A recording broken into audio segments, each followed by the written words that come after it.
পেট্রোবাংলা বলেছে যে গ্যাসের দাম বৃদ্ধি করা হবে। এই যে গ্যাসের দাম বৃদ্ধি পেয়েছে, আমরা অবশ্যই পেট্রোবাংলা ঘেরাও করবো যদি এই ধরনের গ্যাসের দাম বৃদ্ধি করা হয়। সারা ঢাকা শহরের মানুষ তো নেমে আসবে এই দ্রব্যমূল্যের ঊর্ধ্বগতি এবং এই গ্যাসের দাম, বিদ্যুতের দামের প্রতিবাদে।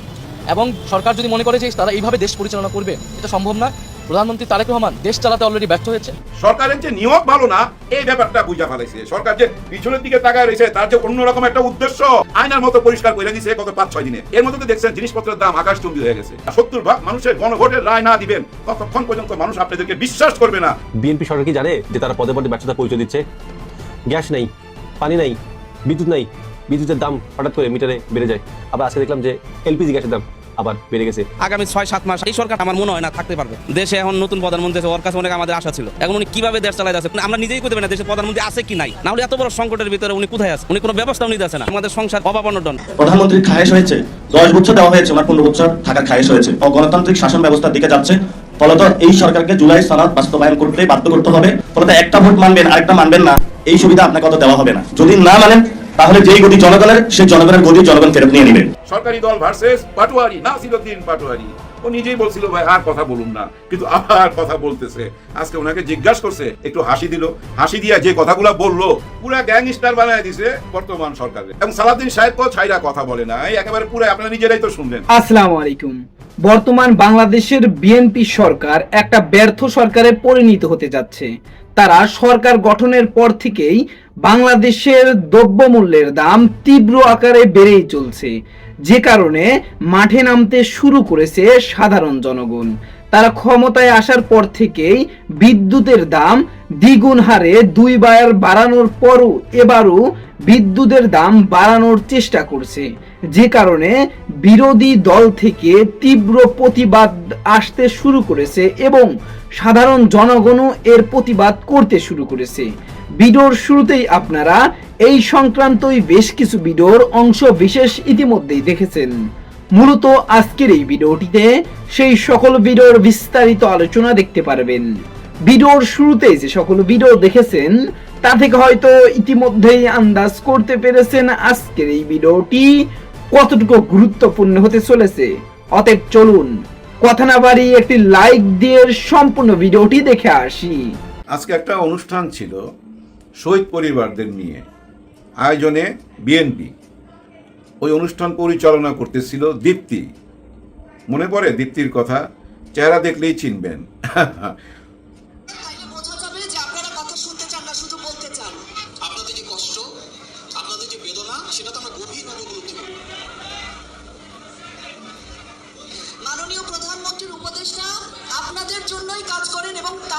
এখানে মূল ঘটনা, আমাদের মাননীয় প্রধানমন্ত্রীর উপদেষ্টা মেহেদী আমিন সাহেব আসছে ওই জুলাই পরিবার সাথে কথা বলবে, শহীদ পরিবার সাথে কথা বলবে। উনি যখন দাঁড়াইছে কথা বলার জন্য, তখন ওনার কোনো কথা কেউ শুনতেছে না। হ্যাঁ, ওনারা প্রতিবাদ করতেছে যে আমরা এইসব কথা শুনতে চাই না, আমরা জুলাই সনদপত্রের স্বীকৃতি চাই, গণভোটের স্বীকৃতি চাই। ওই এদিক সেদিক কথাবার্তা শুনতে শুনতে তো কান ঝালাপালা। ওইটা মাইনা নিতেছে না কিন্তু এই শহীদ পরিবার এবং আহত জুলাই যোদ্ধা যারা ছিল, যারা জুলাইতে হাত হারাইছে, পা হারাইছে, চোখ হারাইছে, তারাও ছিল, তাদের পরিবারও ছিল, কিন্তু তারা ওনার কথা শুনতে রাজি না। কিন্তু দীপ্তি বারবার বুঝাইতেছে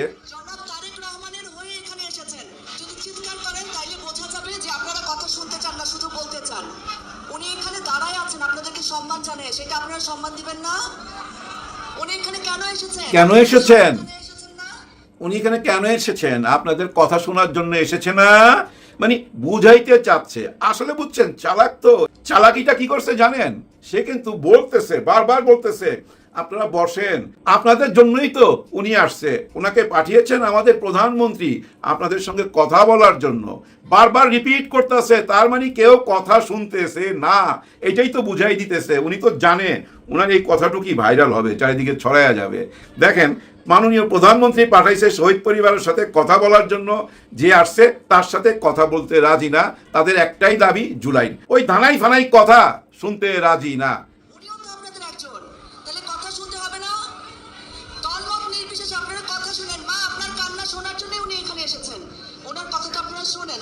হ্যাঁ, মা আপনার কান্না শোনার জন্যই তো উনি এসেছেন।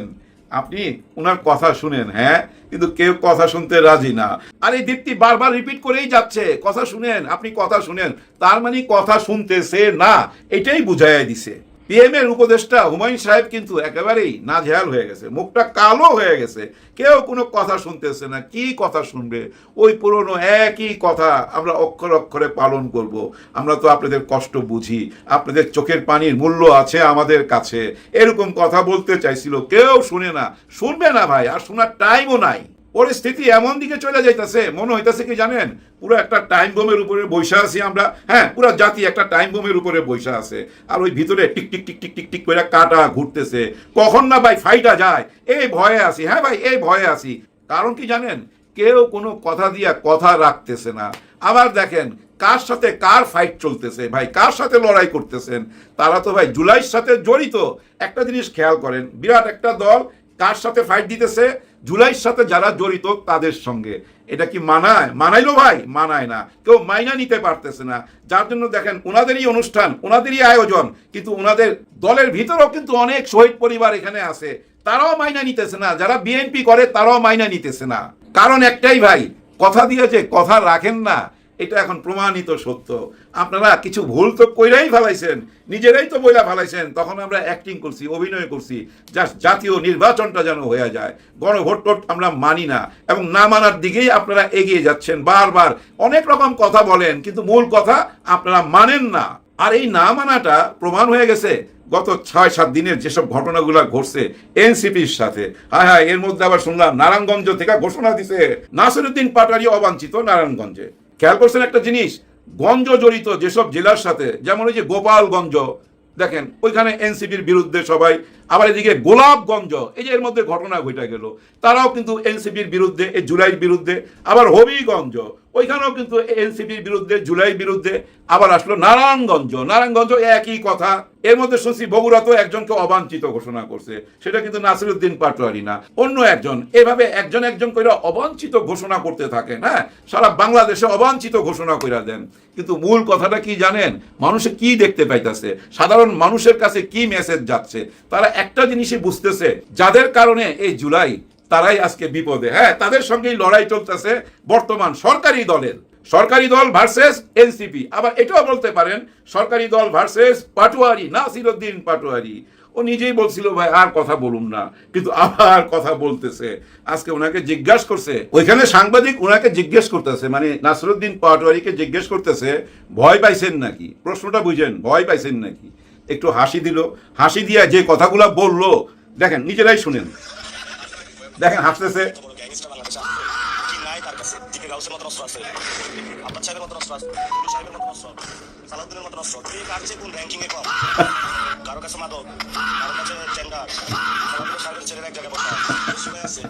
থামতেছে না ভাই, পুরা গ্যাংস্টার বানায় দিছে বর্তমান সরকারে। এবং সালাউদ্দিন সাহেবকেও ছাইরা কথা বলে না, এই একেবারে পুরা, আপনারা নিজেরাই তো শুনলেন। থামাইতে পারবেন এই মুখ বন্ধ করা যাবে না। এরকম বিরোধী দলই তো দরকার, যে বিক্রি হবে না, যে কারো পকেটের মধ্যে ঢুকবে না। জামাত ইসলাম কিন্তু এনসিপি কে সাপোর্ট দিছে, দেরিতে হইলেও কিন্তু মুখ খুলছে, কথা বলছে যে এটা তো কোনো নিয়ম হইতে পারে না। কেউ যদি প্রতিবাদ করতে চায় তাহলে রাজনৈতিকভাবে প্রতিবাদ করুক, কারো গায়ে হামলা করা যাবে না। আইন হাতে তুলে নিবে কেন সরকার? হ্যাঁ ভাই, সরকার নিজে আইন হাতে তুলে নিছে, সরকারের হাতেই আইন, ওই আইন ব্যবহার করতেছে। বিবাদটা কি নিয়ে ভাই? সিম্পল একটা ব্যাপার, 70% মানুষের গণভোটের রায়টা কোথায় গেল, ওইটাই তো খুঁজে বেড়াইতেছি আমরা ভাই। গত 6 মাসের যা কিছু দেখলাম, এই বর্তমান নির্বাচিত সরকার আসার পর হতাশ হবার মতো অনেকগুলা কারণ আছে। মুখে ওনারা যা কিছুই বলুক, অন্তরে ওনাদের অন্য কিছু। ওই যে আমাদের নোয়াখাইলা ভাষায় বলে, আয় রেনি বন্ধুর মুখ দিকে, আর বন্ধু রেনে আর হুঁদের দিকে। কথাটা বুঝেন, আমি তাকাই বন্ধুর মুখের দিকে, আর বন্ধু তাকায় আমার পিছন দিকে, হুঁদের দিকে। মানে ওর নিয়ত ভালো না, আমি বন্ধুর মুখের দিকে তাকাই আছি, আমার বন্ধু খাইলো কিনা, মুখটা শুকনা কেন, আর ওই শালা কিন্তু আমার পিছনের দিকে তাকাইতেছে। তার মানে বুঝছেন, সরকারের যে নিয়ত ভালো না, এই ব্যাপারটা বুঝা ফেলাইছে সরকার। যে পিছনের দিকে তাকায় রয়েছে তার যে অন্যরকম একটা উদ্দেশ্য, এইটা কিন্তু পাবলিক ক্লিয়ার, এখন জনসাধারণ একেবারেই ক্লিয়ার, আয়নার মতো পরিষ্কার করে দিছে গত 5-6 দিনে। এর মধ্যে তো দেখছেন জিনিসপত্রের দাম আকাশচুম্বী হয়ে গেছে। একটা সাধারণ মানুষ যদি 500 টাকা নিয়ে বাজারে যায় ভাই, ও মাছ কিনবে না সবজি কিনবে, কোনোটাই কিনতে পারবে না। মাছ কিনতে গেলে 8 টাকা থাকে না, আর সবজি কিনতে গেলে মাছ কিনতে পারবে না। সাধারণ মানুষ, খেটে খাওয়া মানুষের অবস্থা কাইল হয়ে যাইতেছে। এইসব নিয়ে কোনো কথা নাই, কেউ কোনো কথা বলতেছে না। তারা বলতে চায় কি, এই যে বন্যা হয়ে গেল, বন্যার কারণে এই জিনিসপত্রের দাম বাড়ছে। বন্যা তো আমরা দেখছি ভাই, ওই ডক্টর ইউনূসের আমলেও বন্যা দেখছি, ভয়াবহ বন্যা হয়েছিল, দাম তো তখন বাড়ে নাই। এটা বাড়ছে সিন্ডিকেটের জন্য, চাঁদাবাজির জন্য। ওই যে মনে করেন চিটাগাং থেকে একটা মাল রওনা দিল, ঢাকায় আসতে আসতে যে চাঁদা দিতে হয় রাস্তায় রাস্তায়, ওই জন্য এই জিনিসপত্রের দাম বাড়তেছে।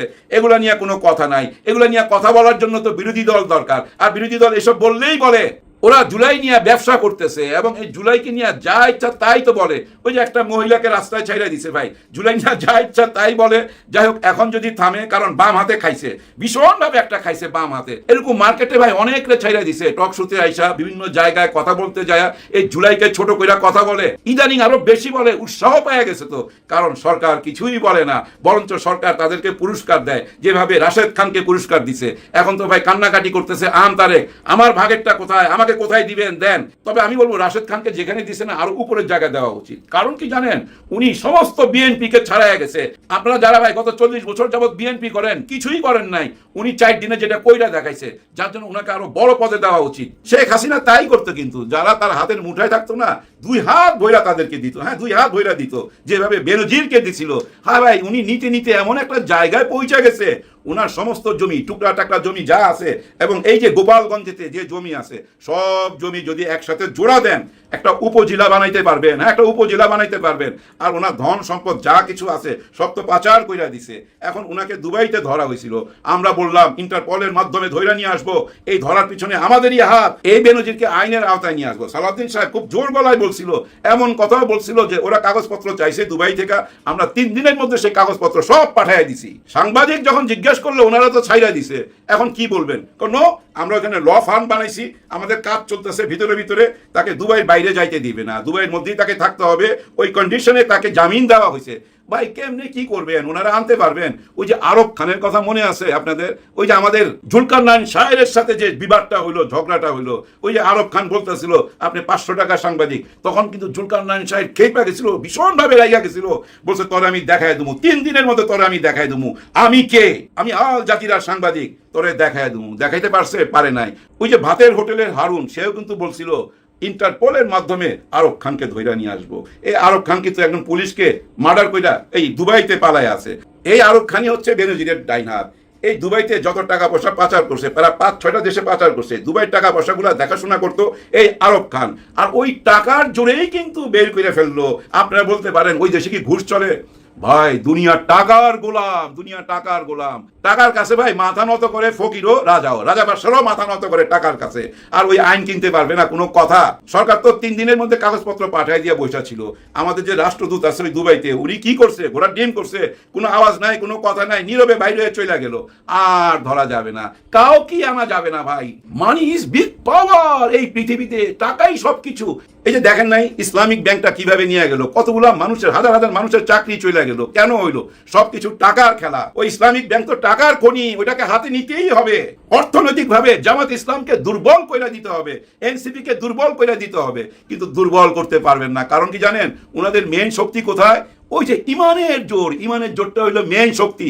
সারা পৃথিবীতে অনেক রকম জেএনজি আছে ভাই, আমরা দেখলাম, এই যে দিল্লিতে দেখলাম, নেপালে দেখলাম, শ্রীলঙ্কায় দেখলাম, কিন্তু বাংলাদেশের জেএনজি কারা? এটা মাথায় রাখতে হবে।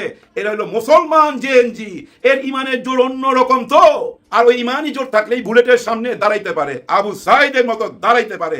এরকম ভাই লক্ষ লক্ষ আবু সাইদ রয়ে গেছে। যতক্ষণ পর্যন্ত আপনারা 70% মানুষের গণভোটের রায় না দিবেন, ততক্ষণ পর্যন্ত মানুষ আপনাদেরকে বিশ্বাস করবে না। মানুষের বিশ্বাস নিয়ে আপনারা যে ছিনিমিনি খেলছেন, 70% মানুষ ভোট দিল, এটা নিয়ে যেভাবে ছিনিমিনি খেলছেন, মানুষের মন ভাঙা দিচ্ছেন। মানুষের মন ভাঙা মানে কি জানেন? ছোটবেলায় শুনতাম কারো মন ভাঙা মানে মসজিদ ভাঙা। আমি মনে করি এই যে মন ভাঙছেন না, মসজিদ ভাঙা দিচ্ছেন, মনের মসজিদ ভাঙা দিচ্ছেন আপনারা। আর এই গণভোটটাই ছিল ভাই ওই নতুন বাংলাদেশের যে রাস্তায় যাবেন ওই রাস্তা যাওয়ার চাবি, ওই তালাটা খোলার চাবি ছিল এই গণভোট। সেটাকে অস্বীকার কইরা বেশি দূর আগাইতে পারবেন না। ওই যে মন ভাঙা আর মসজিদ ভাঙা। এই আমি আশা করছি সম্পূর্ণ ভিডিওটি দেখেছেন এবং এই ভিডিওর সাপেক্ষে আপনার কি মতামত সেটা অবশ্যই কমেন্ট বক্সে জানিয়ে যাবেন। ভিডিওটি ভালো লেগে থাকলে শেয়ার করতে ভুলবেন না। আমাদের এই চ্যানেলে নতুন হয়ে থাকলে চ্যানেলটি সাবস্ক্রাইব করে চ্যানেলের পাশে থাকবেন। আর যারা ইতিমধ্যেই চ্যানেলটি সাবস্ক্রাইব করেছেন তাদেরকে অসংখ্য ধন্যবাদ। দেখা হবে নতুন কোনো ভিডিও নিয়ে, ততক্ষণ সবাই সুস্থ থাকবেন। আল্লাহ হাফেজ।